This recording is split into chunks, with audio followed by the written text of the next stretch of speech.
तो ये क्वेश्चन था आपका कि 1907 में भारतीय स्वतंत्रता लीग कहाँ विकसित हुई थी।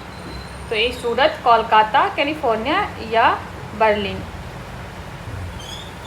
तो देखिए 1907 में जो है भारतीय स्वतंत्रता लीग की स्थापना जो है वो तारक नाथ दास थे संस्थापक, यानी कि संस्थापक कौन, तारक नाथ दास थे। इसकी स्थापना जो वो अमेरिका के कैलिफोर्निया में हुआ था। इसका आंसर क्या हो जाए आपको, कैलिफोर्निया।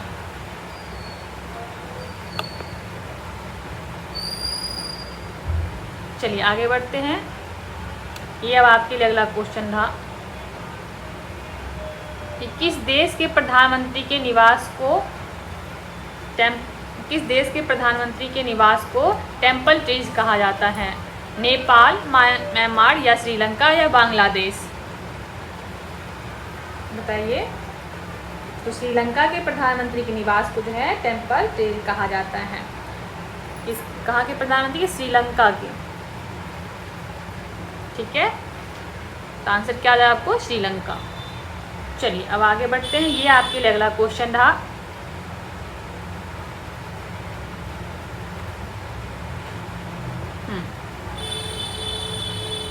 ये क्वेश्चन था कि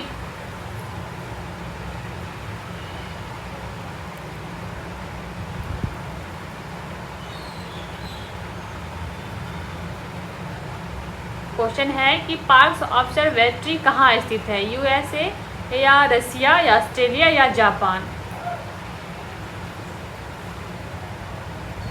तो पार्क ऑब्जर्वेटरी जो है वो ऑस्ट्रेलिया में है। ऑस्ट्रेलिया कहाँ पे है, ऑस्ट्रेलिया में स्थित है। इसका निर्माण जो है वो कब हुआ था, वो 1959 से 1961 के बीच हुआ था। ठीक है, यह रेडियो टेलीस्कोप, यानी कि यह एक रेडियो टेलीस्कोप है जो कि अंतरिक्ष में भेजे गए रेडियो सिग्नल को ग्रहण करता है। इसका आंसर आपको क्या हो जाएगा, ऑस्ट्रेलिया। चलिए ये आपके लिए अब अगला क्वेश्चन था कि कागज का आविष्कार कहाँ पर हुआ था। कागज का जो आविष्कार है वो कहाँ पर हुआ था, चीन, भारत, जाम्बिया या जर्मनी। बताइए। तो कागज का आविष्कार जो है वो सर्वप्रथम चीन में हुआ था। कहाँ पे हुआ था, चीन में हुआ था। इसके आविष्कारक का नाम क्या है, काई लू। क्या नाम है, काई लू नाम था इसके आविष्कारक का। ठीक है, चलिए आगे बढ़ते हैं। ये अब आपके लिए अगला क्वेश्चन था कि नोबेल म्यूजियम विश्व में कहाँ पर स्थित है, स्वीडन, स्टॉकहोम या डेनमार्क या लंदन। तो नोबेल म्यूजियम स्टॉकहोम में स्थित है। कहाँ पे है, स्टॉकहोम में स्थित है। नोबेल फाउंडेशन द्वारा स्वीडन के वैज्ञानिक अल्फ्रेड नोबेल की याद में वर्ष 1901 में शुरू किया गया था। कब, इसके याद में, वैज्ञानिक अल्फ्रेड नोबेल की याद में जो है 1901 में शुरू किया गया था। तो इसका आंसर क्या आ जाएगा आपको, स्टॉकहोम। ठीक है, नोबेल म्यूजियम जो है वो कहाँ है, स्टॉकहोम। चलिए आगे बढ़ते हैं। ये आपके लिए अगला क्वेश्चन था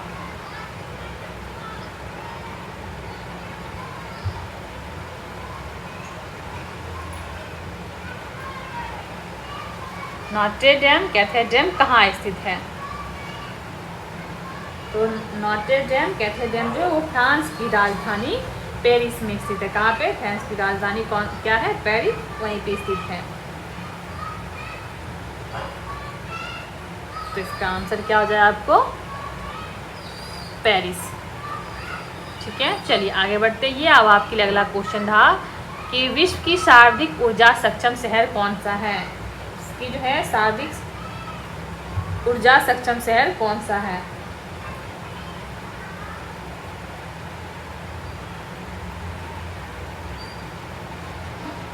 देखिए, रेकजाविक आइसलैंड की राजधानी है, ये सबसे बड़ा नगर है। यही जो है विश्व का सर्वाधिक ऊर्जा सक्षम शहर है। ठीक है, यानी कि रेकजाविक जो है विश्व का सर्वाधिक ऊर्जा सक्षम शहर है। तो इसका आंसर क्या हो जाएगा आपको, रेकजाविक। चलिए ये आपके लिए अब अगला क्वेश्चन था कि इनमें से किस स्थान की स्थापना 1577 में गुरु रामदास द्वारा की गई थी।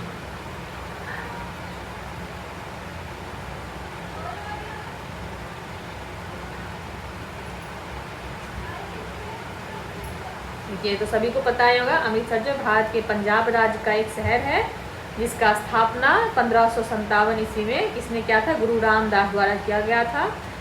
अमृतसर जो है वो पंजाब का सबसे पवित्र शहर माना जाता है, ये तो हम सभी जानते ही हैं, क्योंकि ये जो है यहाँ पे सिखों का सबसे बड़ा गुरुद्वार जो है कौन सा है, स्वर्ण मंदिर। स्वर्ण मंदिर जो है ये अमृतसर में ही है, ठीक है।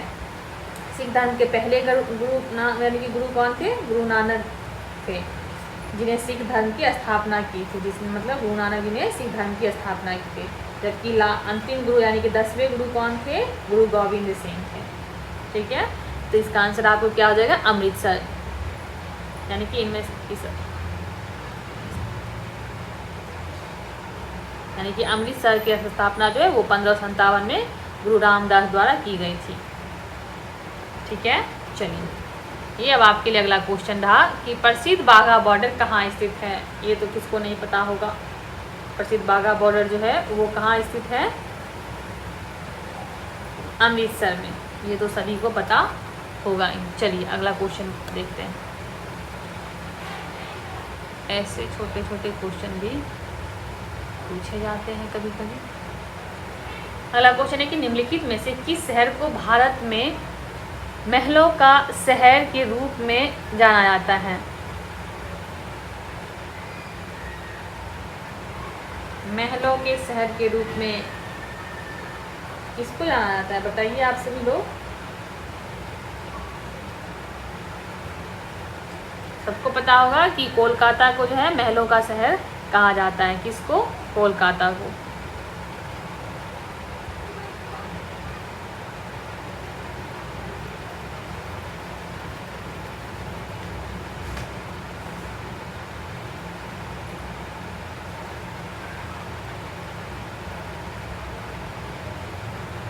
चलिए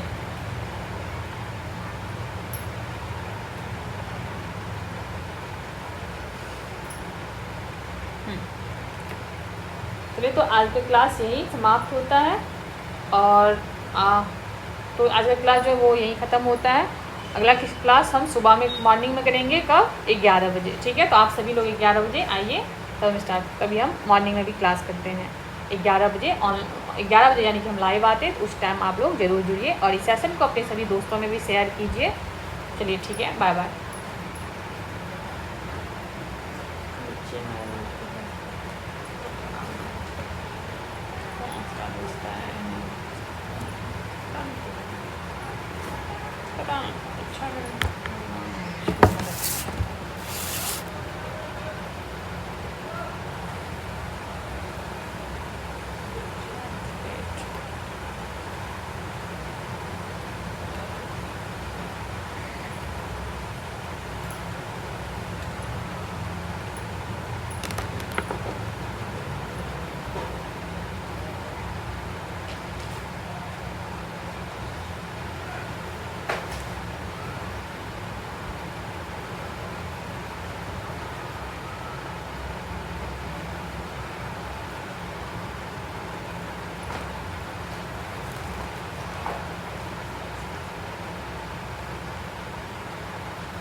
हेलो गाइस, स्वागत है आप सभी का math with Sony YouTube channel पे। तो आप सभी लोग सेशन को ज्वाइन कीजिए और अपने सभी दोस्तों में शेयर कीजिए सेशन को, और चैनल को सब्सक्राइब कर लीजिए और सेशन को लाइक कर दीजिए। और आइए सभी लोग जुड़ जाइए, फिर हम स्टार्ट करते हैं।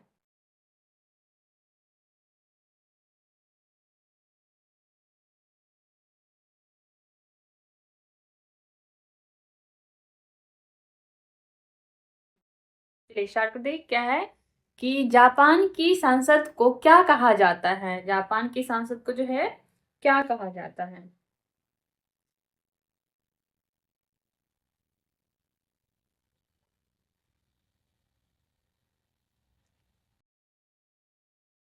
बताइए, आप सभी लोग आंसर बताइए क्या होगा। आप सभी लोग कमेंट कीजिए, ठीक है।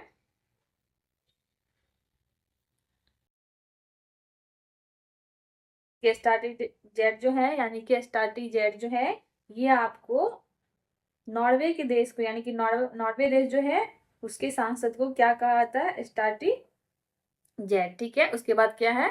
द नेशनल डायर, ठीक है। द नेशनल डायर जो है कौन? द नेशनल डायर जो है आपको वो वो आपकी जापान देश जो जापान के संसद को द नेशनल डायट कहा जाता है, ठीक है। और उसके बाद क्या है? पार्लियामेंट। पार्लियामेंट जो है भारत, ब्रिटेन, कनाडा, दक्षिण अफ्रीका, ये सभी देश के सांसद को पार्लियामेंट कहा जाता है। पार्लियामेंट नाम। और उसके बाद क्या है? उसके बाद है आपको फॉकेटिंग। फॉकेटिंग जो है वो आपको डेनमार्क, डेनमार्क जो है उसके सांसद का जो नाम है वो क्या है? फॉकेटिंग, ठीक है। द नेशनल डाइट जो है वो आपके यानी कि जापान के सांसद को द नेशनल डाइट के नाम से जाना जाता है। इसमें जो है दो सदन होते हैं, हाउस ऑफ रिप्रेजेंटेटिव और हाउस ऑफ काउंसिलर।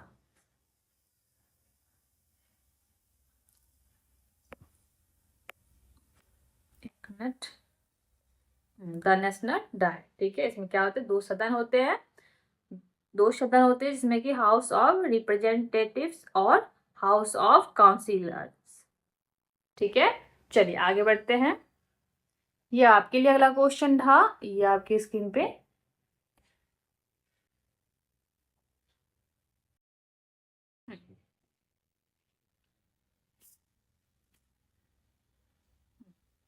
चलिए क्वेश्चन है कि भारतीय और यूरोपीय शैलियों को एकीकृत करके मुंबई में ताजमहल प्लेस होटल का निर्माण किसने कराया था? बताइए, आप सभी लोग बताइए।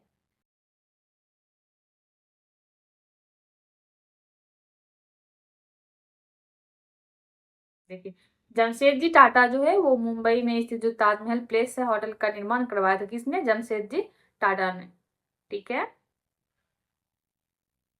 और जमशेदजी टाटा जो है वो भारत में यूरोपीय शैली में कराया था, यानी कि ताजमहल के जो वो यूरोपीय शैली में करवाया। इसका निर्माण जो है आपको कब हुआ था? 1889 में शुरू हुआ था और 1903 में जो है बन के तैयार हो गया था।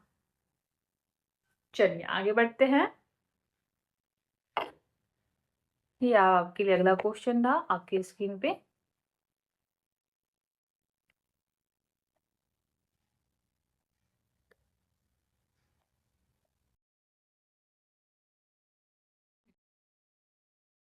ये क्वेश्चन है कि सन 1944 में भारत के बड़े उद्योगपतियों ने एक नियोजित अर्थव्यवस्था की स्थापना के लिए एक संयुक्त प्रस्ताव तैयार किया था। उस मसौदे को किस नाम से जाना जाता है? बताइए आप सभी लोग।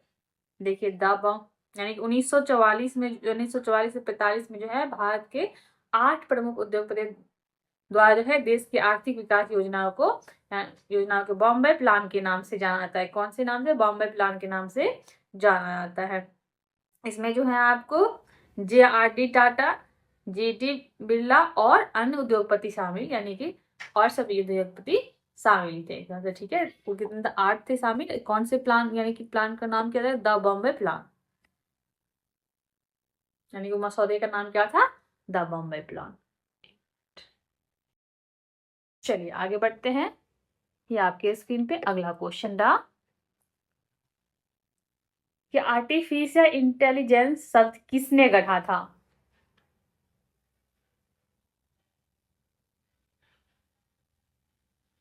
देखिए आर्टिफिशियल इंटेलिजेंस शब्द जो है आपको जॉन मैकार्थी ने गढ़ा था। किसने? जॉन मैकार्थी ने दिया था। ठीक है, उन्होंने जो है इसे वैज्ञानिक और इंजीनियरिंग के बुद्धिमान मशीनों के रूप में भी बताया था, यानी कि जॉन मैकार्थी। ठीक है, चलिए आगे बढ़ते हैं। ये आपके स्क्रीन पे अगला क्वेश्चन था कि मेक इन इंडिया के प्रतीक में शेर को किससे बनाया गया है? तो मेक इन इंडिया के प्रतीक में जो है आपको शेर को च- शेर को चक्र दंतों से दर्शाया गया। किससे? चक्र दंतों से। हम्म, ठीक है, मेक इन इंडिया के प्रतीक में जो है आपको शेर को चक्र दंतों से दर्शाया गया, जो कि औद्योगिक प्रगति का प्रतीक है। किससे? चक्र दंतों से। चलिए आगे बढ़ते हैं। ये आपके स्क्रीन पे अब क्वेश्चन था कि इनमें से कौन सी समिति जो है कृषि नीतियों एवं कार्यक्रमों से संबंधित है? देखिए भानु प्रताप सिंह समिति वो कृषि नीति एवं कार्यक्रमों से संबंधित। कौन सी? भानु प्रताप सिंह समिति। ठीक है। हम्म, चलिए आगे बढ़ते हैं हम। ये आपके स्क्रीन पे अगला क्वेश्चन था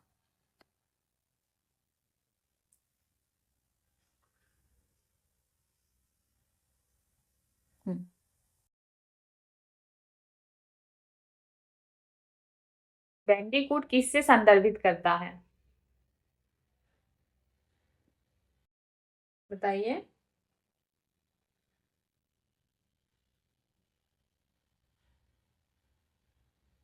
देखिए बैंडिकूट जो है वो एक टेनिस सफाई रोबोट है। ठीक है, जिसे केरल के एक स्टार्टअप द्वारा विकसित किया गया था। तो यह जो है यह एक जल निवास स्वच्छक रोबोट है। एक जल निकास स्वच्छक रोबोट। यस, चलिए आगे बढ़ते हैं। ये आपके स्क्रीन पे अगला क्वेश्चन था कि अर्थ आवर प्रोग्राम कब शुरू हुआ था? अर्थ आवर प्रोग्राम जो है वो कब शुरू हुआ था?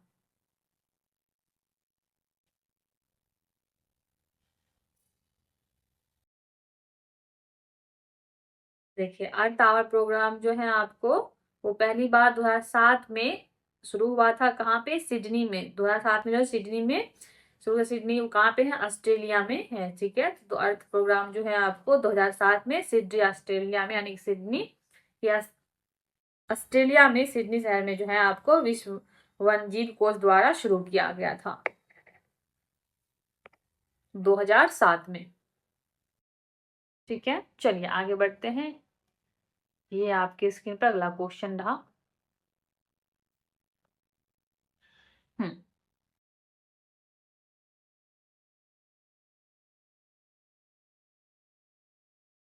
IRDAI का पूर्ण रूप क्या है?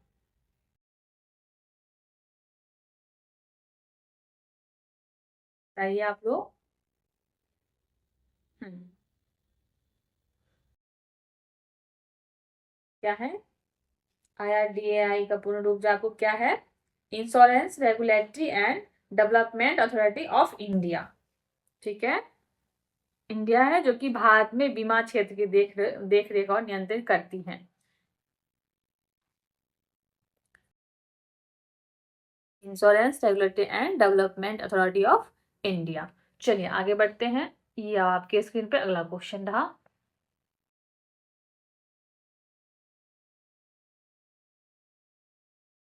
स्टैच्यू ऑफ यूनिटी दुनिया की सबसे ऊंची प्रतिमा है। इसे किसने अभिकल्पित किया था?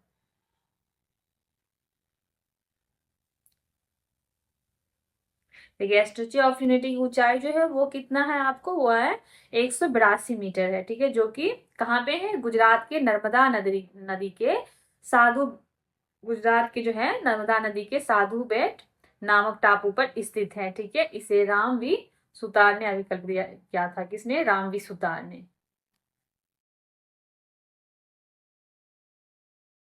यस,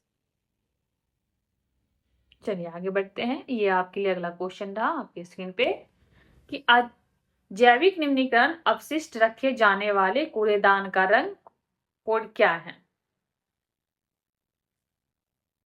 अजैविक निम्नीकरण अपशिष्ट रखे जाने वाले कूड़ेदान के रंग का कोड क्या है?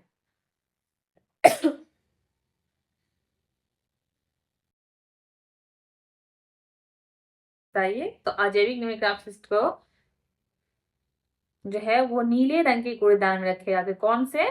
तो कोड क्या है? नीला रंग के कूड़ेदान में रखा जाता है, जबकि जैविक जो है, जैविक अपशिष्ट जो वो आपको हरे रंग के कूड़ेदान में रखे जाते हैं। यानी कि जो भी सूखा कचरा होता है जैसे कि प्लास्टिक, कागज, ये सब जो है हम नीले रंग के कूड़ेदान में रखते हैं, और जो हमारे घर में बचा हुआ खाना था, कोई भी गीला चीज है, उसे हम किस में रखते हैं? ग्रीन कलर के कूड़ेदान में रखते हैं। ठीक है, चलिए तो इसका कोड क्या है? अजैविक नमी का अपशिष्ट को नीले रंग के कूड़ेदान में रखे जाते। चलिए ये आप हमारा अगला क्वेश्चन है आपकी स्क्रीन पे। क्या पर्यावरणीय दुर्घटनाओं और उनके स्थलों के संदर्भ में कौन सा सही नहीं है?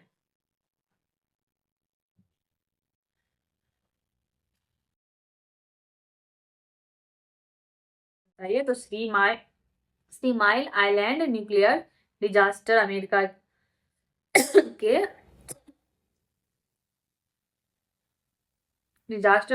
के पेंसिल्वेनिया में कब 1989 में हुआ था, ना कि टोक्यो में। यानी कि देखिए हम आपको कुछ नाम बताते हैं।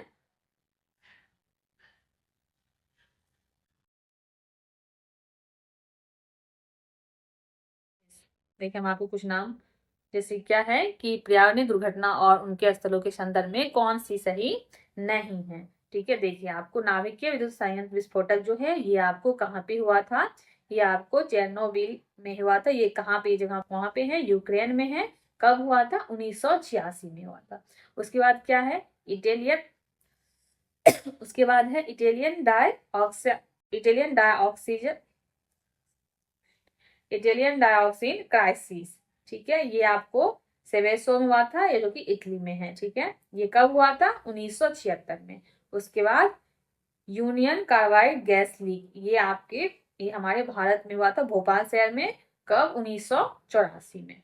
ठीक है, उसके बाद क्या है? Three mile island nuclear disaster, ये आपको कहाँ पे हुआ था? ये जो है आपको पेंसिल्वेनिया में हुआ था, जो कि यूएसए में है। तो कब हुआ था? 1989 में हुआ था। सॉरी, 1989 में हुआ था। ठीक है, 1979 में हुआ था। यानी कि ये जो है आपको यानी कि आपको हिस्ट्री लिखा गया, थ्री होता। Three mile island nuclear disaster जो है ये आपको टोक्यो में नहीं है। इसका आंसर यही होगा। ये जो है आपको टोक्यो में नहीं है। ये कहाँ पे है? ये आपको ये कहाँ पे हुआ था ये घटना? ये जो है आपको पेंसिल्वेनिया में हुआ था, जो कि यूएसए में।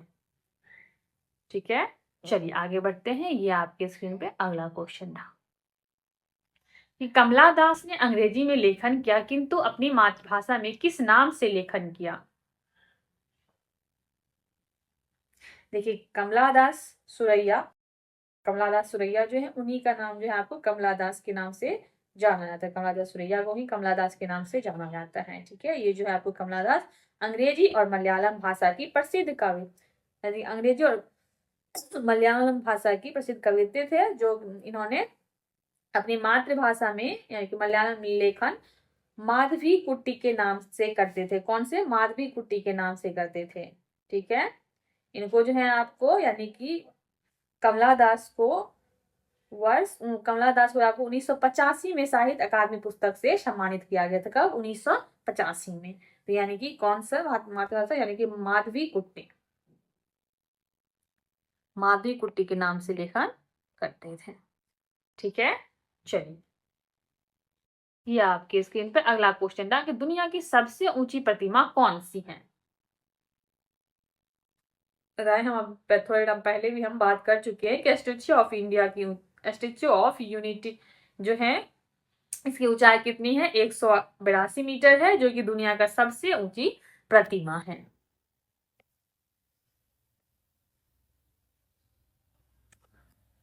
ठीक है, चलिए ये आपके स्क्रीन पे अगला क्वेश्चन था।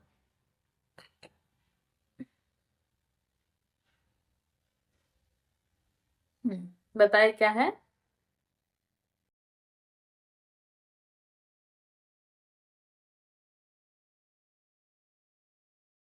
बताइए कि वीवीपीएटी का पूर्ण रूप क्या है?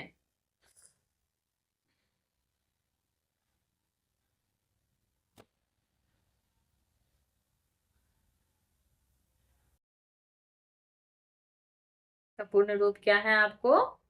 Verifiable paper audit trial.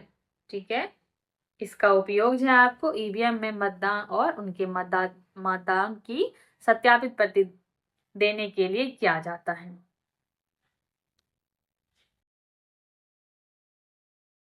यानी कि voter verifiable paper audit trial. चलिए आगे बढ़ते हैं। ये आपके स्क्रीन पर अगला क्वेश्चन रहा कि निम्न में से कौन सा भारतीय औद्योगिक संस्थान आईआईटी सबसे पहले स्थापित किया गया था? बताइए। सबसे पहले जो आपको पश्चिम बंगाल के खगरपुर में, सबसे पहले कहाँ पे? पश्चिम बंगाल खगरपुर शहर में कब? 1951 ईस्वी में सबसे पहले आईआईटी संस्थान खोला गया था पश्चिम बंगाल के खगरपुर में। कब? 1951 में। उसके बाद आपको जो है वो, उसके बाद कहाँ पे? उसके बाद जो है आपको मुंबई में है, यानी कि बम्बई में जो आपको 1958 में, बम्बई में आईआईटी बम्बई में जो है आपको 1958 में। उसके बाद कानपुर में 1900 कब? 59 में। उसके बाद दिल्ली में जो आपको 1961 में खोला गया। ठीक है, तो सबसे पहले कहाँ पे? आईआईटी खगरपुर, जो कि कहाँ पे है आपको? पश्चिम बंगाल में।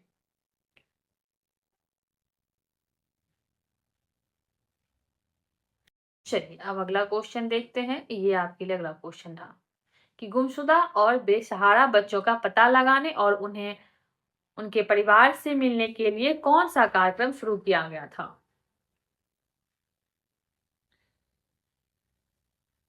गृह मंत्रालय ने गुमशुदा और बेसहारा बच्चों का पता लगाने के लिए उनके परिवार के साथ दोबारा मिलने के लिए आपको कौन सा, यानी कि ऑपरेशन मुस्कान नाम कार्यक्रम प्रारंभ किया था। कौन सा? ऑपरेशन मुस्कान। ठीक है, चलिए यह हमारे स्क्रीन पर अगला क्वेश्चन है कि भारत सरकार ने किस भारतीय मसाले के लिए अमेरिकी पेटेंट को चुनौती दी और इसे रद्द करवाया? तो भारत सरकार ने हल्दी के लिए अमेरिकी पेटेंट को चुनौती दी थी। किसके लिए? हल्दी के लिए अमेरिकी पेटेंट की चुनौती दी और इसे रद्द करवाया था। ठीक है, देखिए हम जो बता रहे हैं वो आपको सभी क्वेश्चन जो है आरआरबी का प्रीवियस ईयर है, तो आप देख लीजिए आपके हिसाब से आपके लिए कितना हेल्पफुल क्वेश्चन है। ठीक है, वैसे मुझे लगता है कि सभी के लिए हेल्पफुल क्वेश्चन है, लेकिन आप अपने अकॉर्डिंग देख लीजिए आपके लिए कितना जरूरत है ये। चलिए आगे बढ़ते हैं। ये आपके स्क्रीन पे अगला क्वेश्चन था कि वर्ष 2011 के उच्चतम न्यायालय द्वारा किस कीटनाशक के निर्माण, बिक्री एवं उपयोग पर प्रतिबंध लगाया गया है जो मानव जीवन के साथ साथ पर्यावरण पर भी हानिकारक प्रभाव डालता है?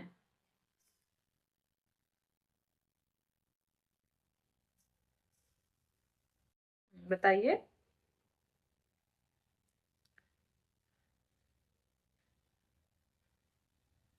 ये 2011 में जो आपको एंडोसल्फान कीटनाशक के निर्माण, बिक्री और उपयोग पर प्रतिबंध लगाया गया था।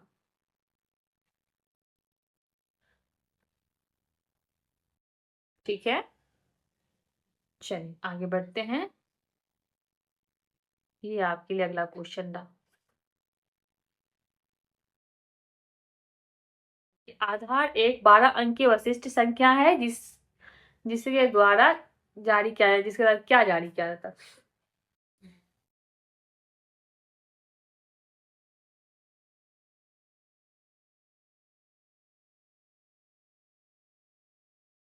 बताइए।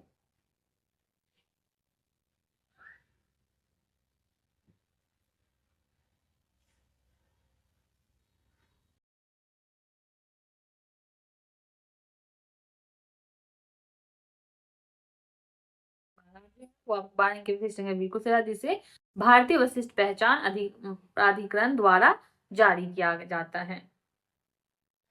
ठीक है, यानी कि इसको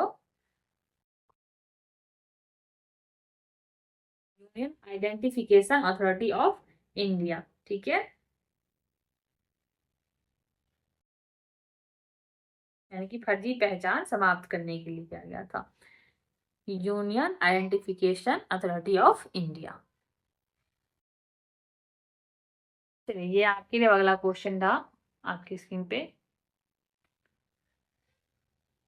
कि मेगालोपोलिस एक ग्रीक शब्द है जिसका अर्थ है महान शहर।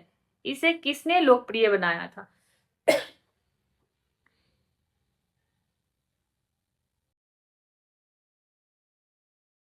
देखिए, मेगालोपोलिस शब्द का अर्थ महान शहर है। इसे जो है आपको जीन गॉटमैन ने किसे कौन जीन गॉटमैन ने 1957 में लोकप्रिय बनाया था।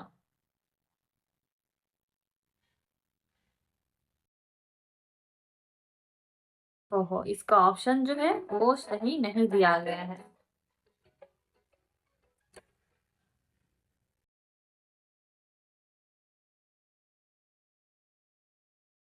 इसका ऑप्शन सही नहीं दिया गया है, लेकिन इसका क्या होगा आपको?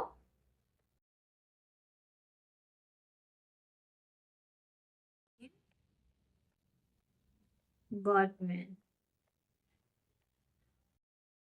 ठीक है, चलिए आगे बढ़ते हैं। ये आपके स्क्रीन पर अगला क्वेश्चन था कि मई 1998 में पोखरण में भारत द्वारा कितने नियंत्रित नाभिकीय विस्फोटक किए गए थे? तो 11 मई से 13 मई तक जो है आपको 1998 पोखरण में भारत ने 5 नियंत्रण नाभिक विस्फोट किए थे। कितने?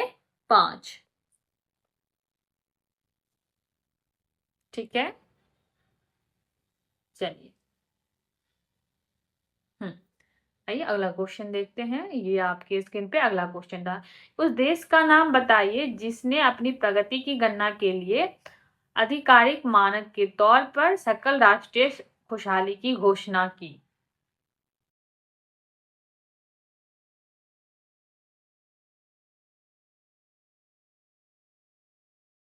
सकल राष्ट्रीय घोषणा यानी कि GNH, ग्रॉस नेशनल हैप्पीनेस।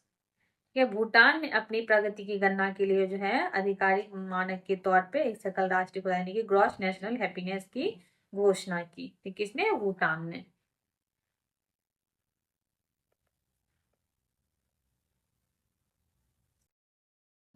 देखिए, अभी आपके लिए अगला क्वेश्चन था आपके स्क्रीन पे।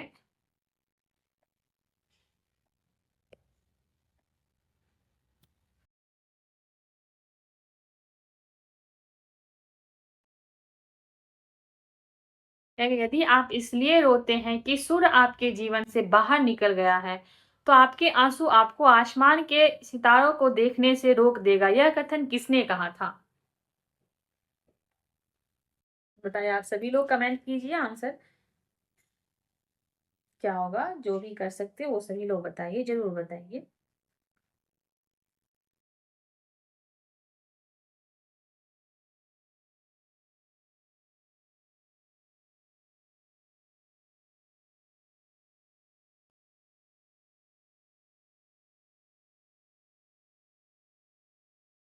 बताइए, यदि आप इसलिए रोते हैं कि सूर्य आपके जीवन से बाहर निकल गया है, तो आपके आंसू आपको आसमान के सितारे देखने से रोक देंगे। यह कथन जो है किसने कहा था?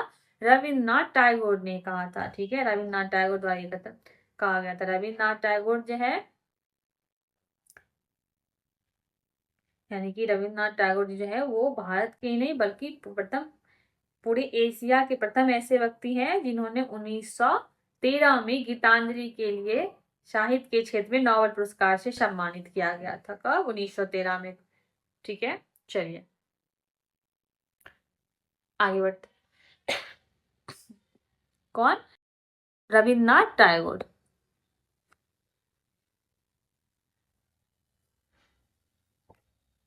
ये आपके स्क्रीन पे अगला क्वेश्चन था। निम्नलिखित में से कौन सी इमारत एफ डब्ल्यू सिडमैन ने डिजाइन की थी?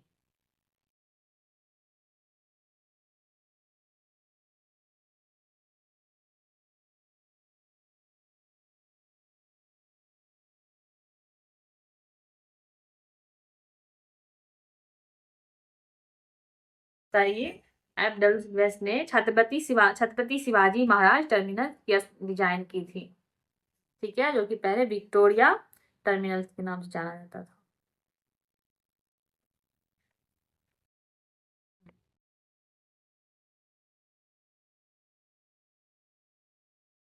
चलिए आगे बढ़ते हैं। ये आपके स्क्रीन पे अगला क्वेश्चन था कि भारत के लिए मुक्ति तब तक संभव नहीं है जब तक कि आप अपने को इन अलंकरणों से मुक्त ना कर ले और इन्हें भारत के अपने हमवतनों की भलाई में ना लगा दे। ये पंक्तियां बनारस हिंदू विश्वविद्यालय के शिलान्यास समारोह के दौरान किसने कही थी?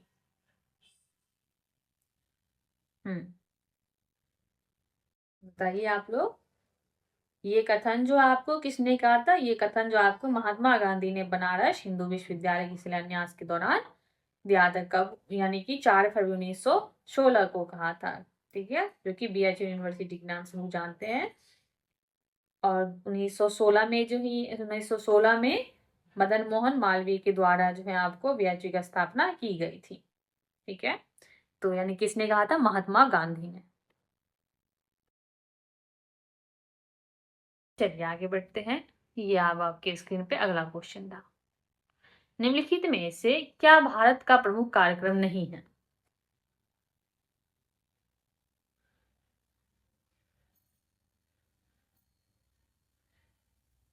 बताइए। देखिए, भारत के प्रमुख कार्यक्रम में जो है आपको क्या सा आता है? सर्व शिक्षा अभियान, राष्ट्रीय ग्रामीण स्वास्थ्य मिशन और प्रधानमंत्री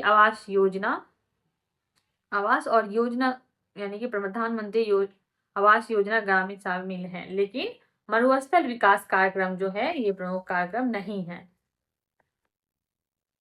यस, मरुस्थल विकास कार्यक्रम ये नहीं है, ठीक है।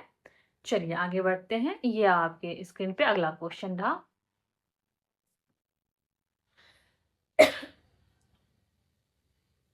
कि 9 भारतीय भाषाओं की एकीकृत लिपि है जिसे एक समान भारतीय लिपि के रूप में प्रस्तावित किया जा रहा है।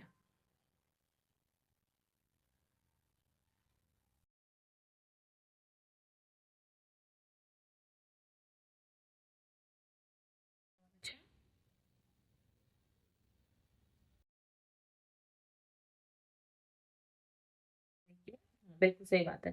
भारतीय भाषा एकीकृत जो है लिपि, जो नौ भारतीय लिपियों का समावेश हुआ है, जिसमें कि यानी कि देवनागरी हुआ था, ठीक है।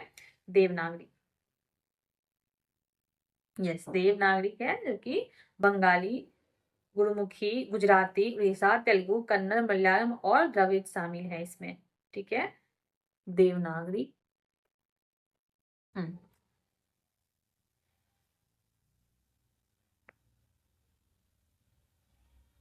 चलिए आगे बढ़ते हैं। ये आपके स्क्रीन पे अगला क्वेश्चन था कि भारत में परमाणु ऊर्जा की गतिविधियों की निगरानी के लिए परमाणु ऊर्जा आयोग की स्थापना कब की गई थी? तो भारत में परमाणु ऊर्जा आयोग की स्थापना जो आपको 3 अगस्त 1948 को की गई थी। 3 अगस्त 1948 को।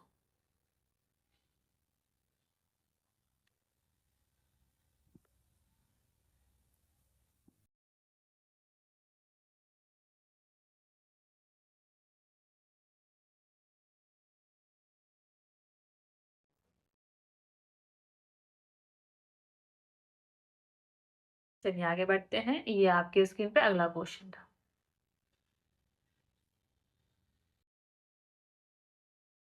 ये आपके लिए क्वेश्चन है, भारत की पहली स्वदेशी निर्मित रंगीन फिल्म थी, यानी पहली स्वदेशी फिल्म रंगीन कौन सी थी, वो बताइए आप लोग।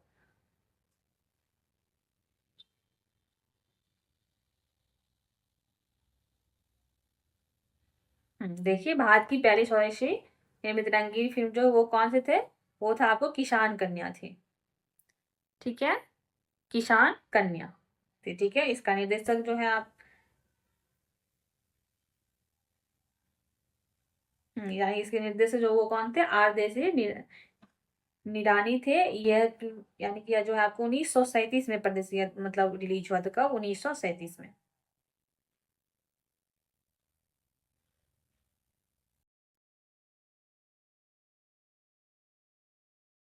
किसान कन्या ये पहले रिलीज हुआ था। ठीक है, 1937 में स्वदेशी निर्मित रंगीन फिल्म जो वो किसान कन्या थे। चलिए आगे बढ़ते हैं, ये आपके स्क्रीन पर अगला क्वेश्चन था। दुनिया का पहला आधिकारिक एयरमेल फरवरी 1911 में कहां से भेजा गया था?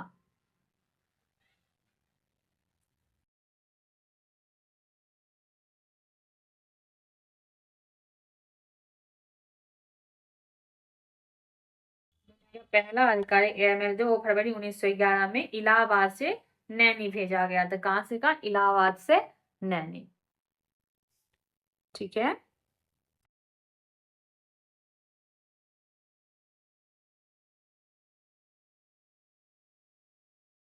यस। चलिए आगे बढ़ते हैं, ये आपके स्क्रीन पे अगला क्वेश्चन था कि निम्नलिखित में से कौन सा एक गैरिसन शहर है, यानी कि सैन्य छावनी शहर है?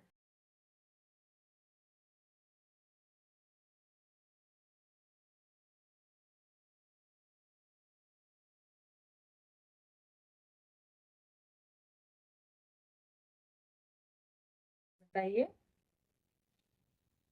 क्या आप सभी को पता होगा कि यानी कि छावनी, गैर सैनिक बोलिए या छावनी, ये जो भारत सेना के उस जगह को कहते हैं जहां सेना की एक छोटी सी टुकड़ी लंबे समय तक रहती है। ठीक है, उन्हें अस्थायी मिलिट्री स्टेशन भी कहा जाता है, यानी कि उसे छावनी या मिलिट्री स्टेशन भी कहा जाता है।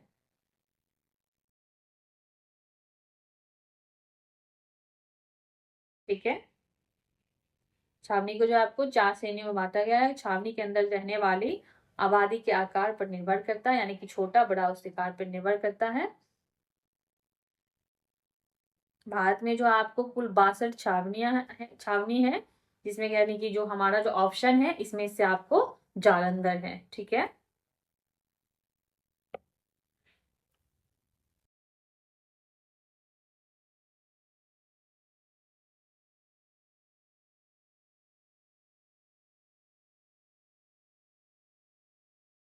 चलिए आपके स्क्रीन पे अगला क्वेश्चन था।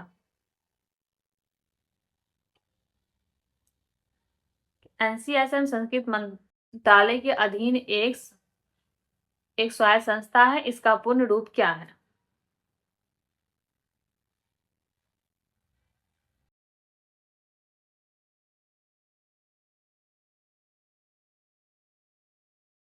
एनसीएसएम का पूर्ण रूप जो आपको क्या है? National council of science museum.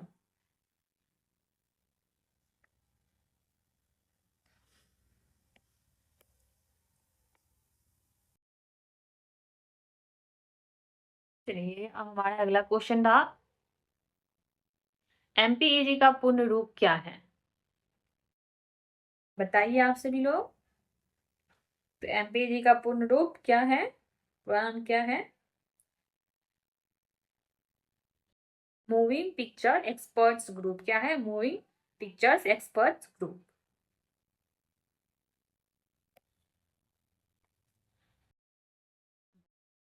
ये अब आपके स्क्रीन पे अगला क्वेश्चन था। जून 2018 में एक गुफा में 12 लड़के फंस गए थे। उन्हें बचाने के लिए एक बड़ा अभियान चलाया गया था। यह एक अंतर्राष्ट्रीय स्तर पर प्रसिद्ध घटना बन गई थी। यह घटना किस देश में हुई थी?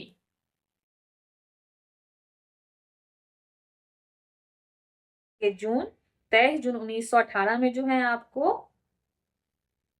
कहा, 23 जून 1918 में टेमलुंग गुफा, कहाँ पे? टेमलुंग गुफा जो है, जो कि चिंगार राय उत्तरी थाईलैंड में है। कहाँ पे?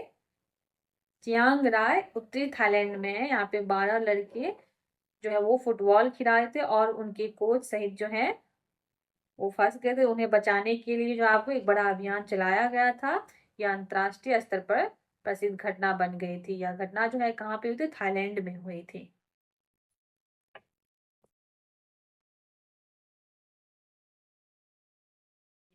चलिए आगे बढ़ते हैं। ये आपके स्क्रीन पर अगला क्वेश्चन था कि निम्नलिखित में से किसकी खोज जो है सर स्टैमफोर्ड रेफर्स द्वारा की गई थी?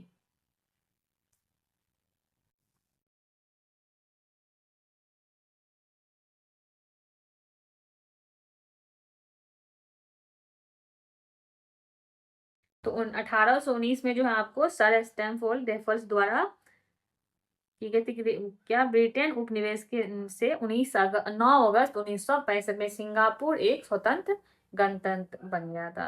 यानी कि आधुनिक सिंगापुर के ऐतिहासिक की शुरुआत जो है आपको वो 1819 में सर स्टैमफोर्ड रेफर्स द्वारा की गई थी। सिंगापुर एक स्वतंत्र गणतंत्र बन गया था। चलिए ये हमारा अगला क्वेश्चन आपके स्क्रीन पे रहा कि विश्व के वे हिस्से या क्षेत्र जो किसी एक राष्ट्र के संप्रभु अधिकार क्षेत्र के बाहर स्थित है और इसलिए अंतर्राष्ट्रीय समुदाय द्वारा वहां समान शासक की आवश्यकता होती है, उन्हें क्या कहा जाता है?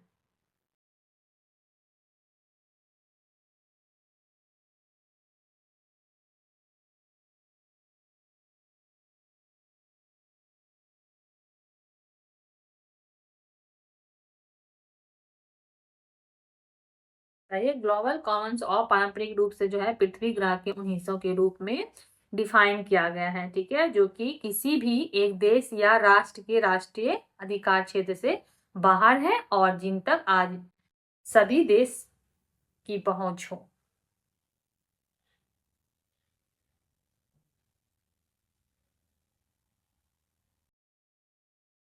यस, चलिए, यानी कि ग्लोबल कॉमन्स। हम्म। चलिए आगे बढ़ते हैं। ये आपके स्क्रीन पे अगला क्वेश्चन था।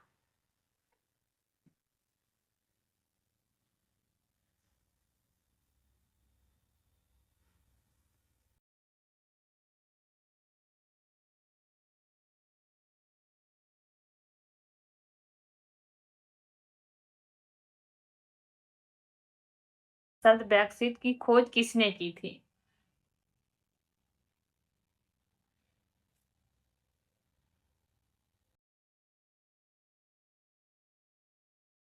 तो शब्द ब्रेक्सिट की खोज जो है आपको पीटर पीटर वाइलिंग ने की थी।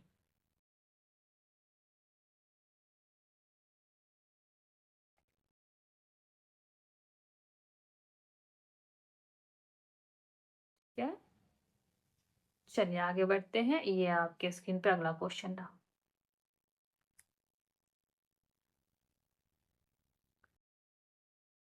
क्या है कि ब्रैक्टिस का जनमत संग्रह कब हुआ था? ब्रैक्टिस का जनमत संग्रह जो आपको 23 जून 2016 को हुआ था।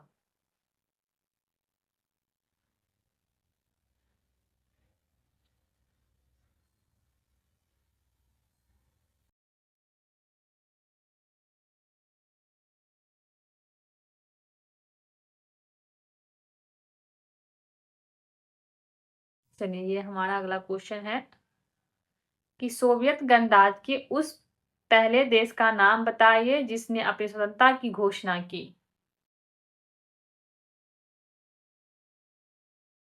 देश कौन सा है?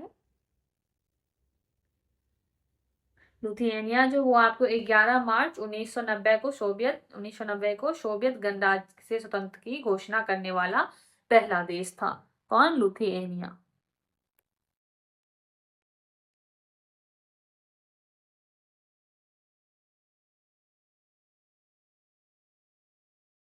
चलिए आगे बढ़ते हैं।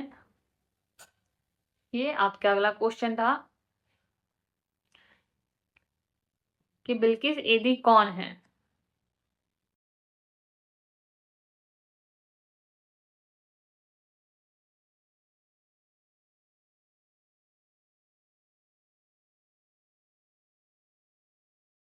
बिल्किस बनो ईदी पाकिस्तान संस्था संस्था ईदी की संस्थापक है। उन्होंने अपने पति अब्दुल्ला सत्तार ईदी के साथ सार्वजनिक सेवा के लिए जो आपको 1986 में रमन मैग्सेस पुरस्कार प्राप्त किया था, और वो 2015 में जो आपको सामाजिक न्याय के लिए mother Teresa memorial international award भी मिला था।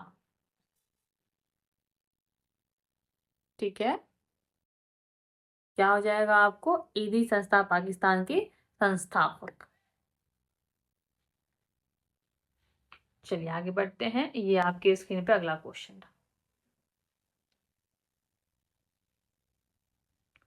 कौन सा देश प्रस्तावित तापी गैस पाइपलाइन का हिस्सा नहीं है?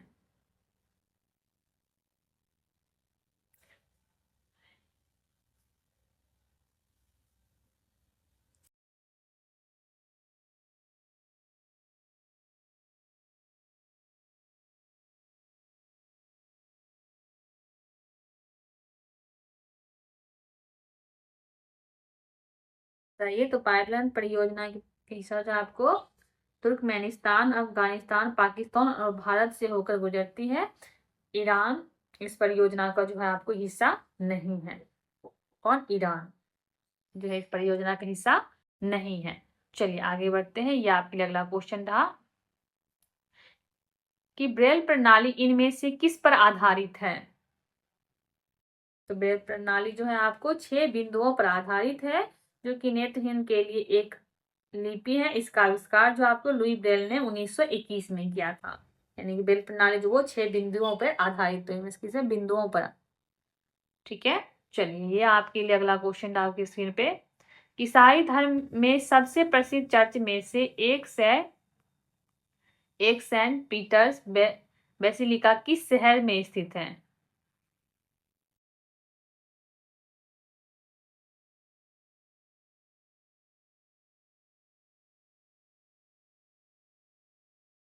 सेंट पीटर बेसिलिका जो है आपको वेटिकन शहर में स्थित है। यह ईसाई धर्म का सबसे प्रसिद्ध चर्च है और 1926 में इसे बनाया गया, सॉरी 1626 में बनाया गया था, माफ कीजिएगा, कब? 1626 में।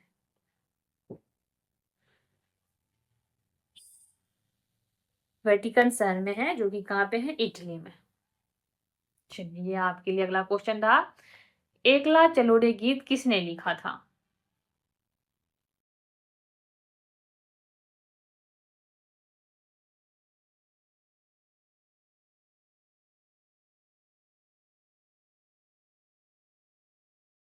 एकला चलोरे गीत जो है ये क्या है?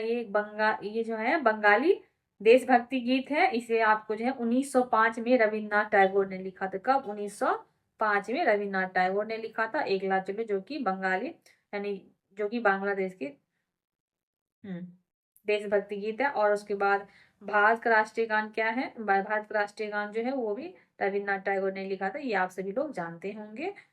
ठीक है,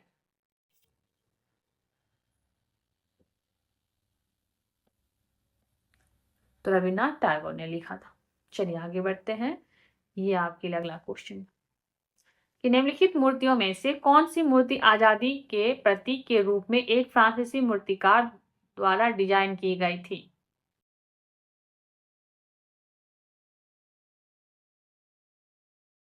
तो आपको स्टेच्यू ऑफ लिबर्टी जो वो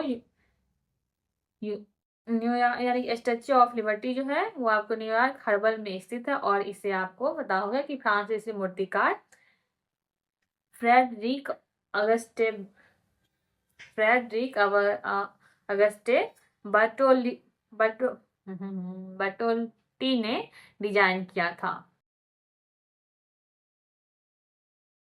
यह मूर्ति 1986 में अमेरिका को आजादी के प्रतीक के रूप में भेंट दिया था।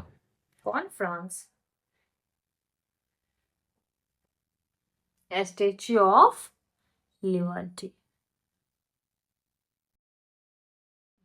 चलिए ये आपका अगला क्वेश्चन रहा कि नई दिल्ली स्थित जंतर मंतर जिसमें जिसमें जिसमें वस्तु संबंधित खगोल विज्ञान उपकरण मौजूद है, किसके द्वारा बनाया गया था? ये तो आप सभी लोगों को पता होना ही चाहिए, होगा भी।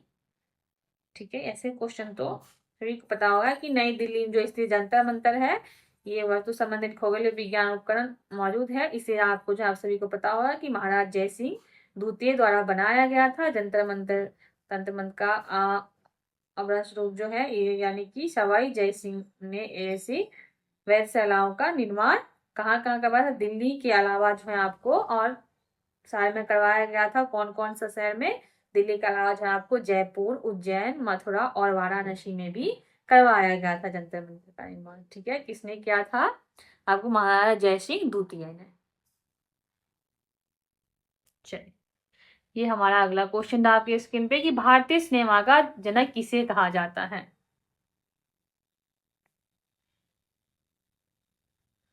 तो ये आप सभी को पता होगा कि भारतीय सिनेमा के जनक जो है, यानी कि भारतीय सिनेमा का जनक जो है आपको धुंधीराज गोविंद फाल्के को कहा जाता है, जिसे कि आप दादा साहब फाल्के के नाम से भी जानते हैं हम। ठीक है, 1913 में जो है उनकी पहली फिल्म आया था राजा हरिश्चंद्र मूवी फिल्म रिलीज हुआ था, जिसमें कि आप सभी को पता होगा कि पुरुष ही कलाकार थे, यानी कि सभी पुरुष कलाकार ही थे अभिनय किए गए थे, जो कि इसमें महिला नहीं थे। धुंधीराज गोविंद फाल्के को है इन्हीं को दादा साहब फाल्के के नाम से जानते हैं, आप सभी को पता होगा। चलिए आगे बढ़ते हैं। ये आपके स्क्रीन पे अगला क्वेश्चन है कि भारत की पहली सार्वजनिक रूप से प्रदर्शित फिल्म राजा हरिश्चंद्र का निर्देशक किसने किया था? तो ये हम पीछे अभी बात किए हैं कि राजा हरिश्चंद्र का निर्देशक जो है आपको किसने किया था? दादा साहब फाल्के ने किया था। यह फिल्म जो आपको 1913 में रिलीज हुई थी। कब? 1913 में दादा साहब फाल्के ने किया। दादा साहब फाल्के का ही ना क्या है कि धुंधीराज गोविंद फाल्के भी है, तो दादा साहब फाल्के भी किया, दादा साहब फाल्के ने किया था। ठीक है, चलिए आगे बढ़ते हैं। ये आपके स्क्रीन पे अगला क्वेश्चन था कि हैदराबाद में स्थित रिमोट सेंसिंग उपग्रह डाटा अधिग्रहण एवं प्रसंस्करण डाटा प्रसार और एरियल रिमोट सेंसिंग और आपदा प्रबंधन हेतु निर्णय सहयोग के लिए जिम्मेदार संगठन कौन सा है?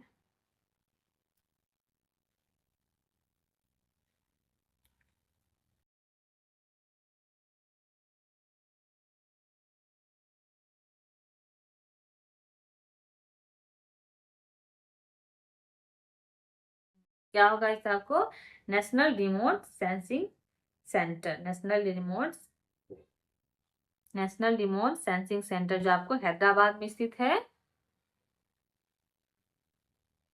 ठीक है, कहाँ पे? हैदराबाद में स्थित, जो कि आपको सुदूर संवेदन उपग्रह आंकड़ों के अधिग्रहण, प्रसंस्करण, वितरण, हवाई सुदूर संवेदन और आपदा प्रबंधन के लिए निर्णय सहयोग के लिए जिम्मेदार होता है। यह आपके भारतीय अंतरिक्ष अनुसंधान संगठन के अंतर्गत आता है, इसरो के अंतर्गत। ठीक है,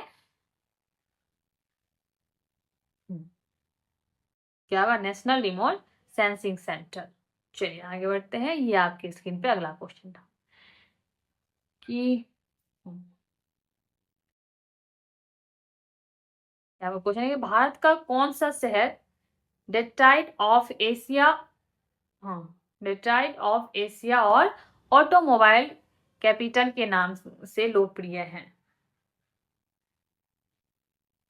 तो ऑटोमोबाइल कैपिटल के नाम से जो जाना, यानी कि चेन्नई को डेट्राइट ऑफ एशिया और ऑटोमोबाइल कैपिटल के नाम से जाना जाता है। किसको? चेन्नई को, क्योंकि को चेन्नई को। ठीक है, चलिए, यस, बहुत बहुत धन्यवाद आप सभी लोग का, आप सभी लोग अभी तक जुड़े रहे। तो चलिए आज का क्लास यही समाप्त करते हैं। आगे हम कल मिलेंगे आपसे 11 बजे लाइव मिलेंगे। तो कल आप आइए, कल आप सभी लोग जुड़िए और अभी आप इस सेशन को लाइक कर दीजिए और अपने सभी दोस्तों में शेयर कीजिए, चैनल को सब्सक्राइब कर लीजिए। ठीक है, तब तक के लिए